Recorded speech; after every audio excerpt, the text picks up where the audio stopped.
The State of Texas versus Daniel Villegas, number 94 0D09328.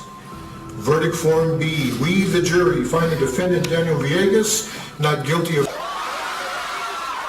Here is a collection of the most emotional courtroom moments ever recorded. These cases show the intense highs and devastating lows of the justice system. From a man finally proving his innocence after decades in prison, to a father meeting his newborn before being taken away, these moments reveal the raw emotions of loss, redemption, and the power of justice.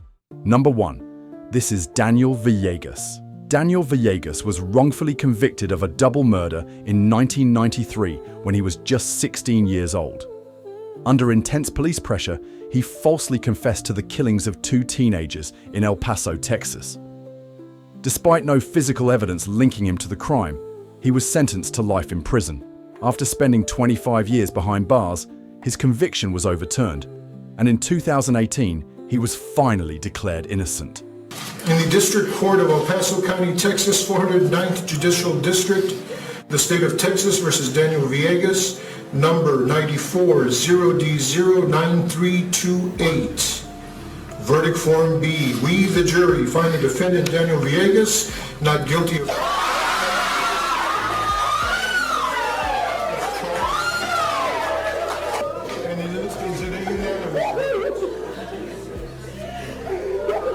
Does anybody wish to have the jury polled? There has been a request that the jury be polled so that I can ensure that it is your individual verdicts.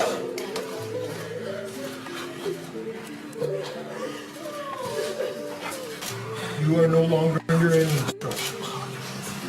You are free to discuss this case with whomever you choose.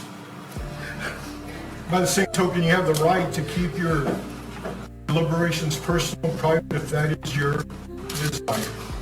I do know that it is the custom of the lawyers in this community to talk to the jury, to see what was important to them, so that they can better represent their sides in the future.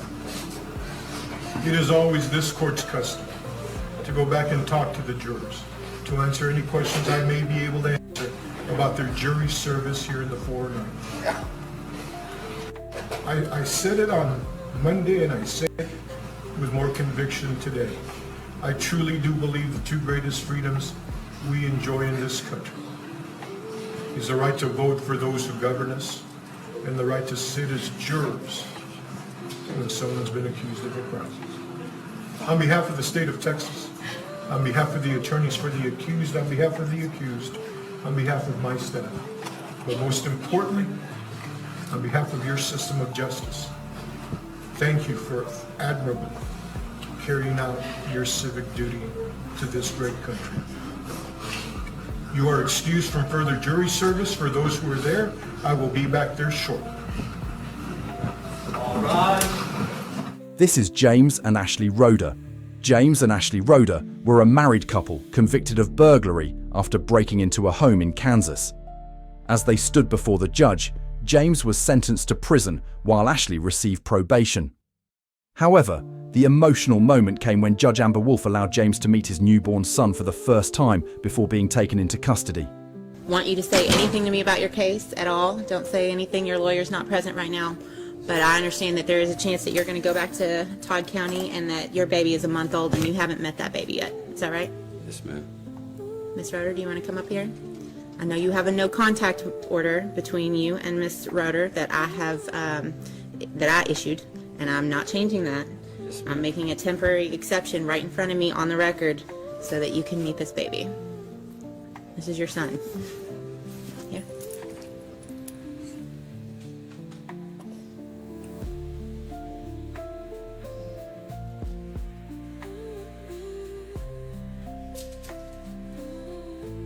You see his little shirt? Yeah. Yeah.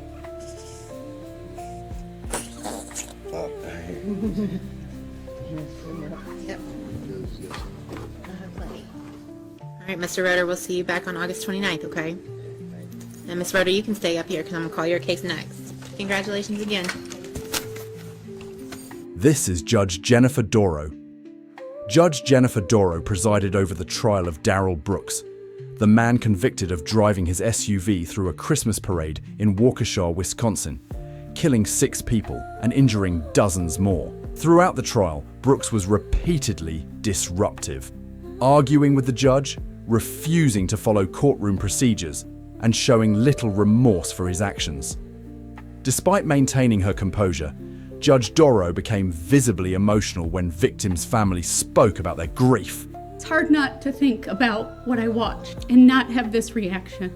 Those were images that frankly kept me up at night, that I saw over and over and over. For their band director, she is a hero to me, to get up on this stand, to talk about, and that was Sarah Waymeyer Aparicio, to identify each one of her students, talk about their formation, talk about what she saw.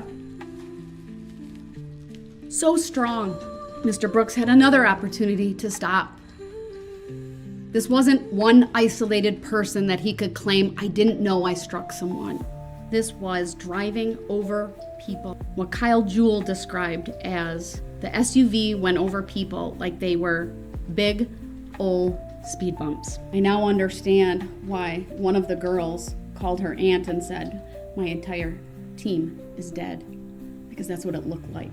It was horrific. And to think of those 2 brave young ladies who got up during this trial to testify about what they saw, what they did, Jamie and Alyssa, your dancers are proud of you, and because of you, justice has been served.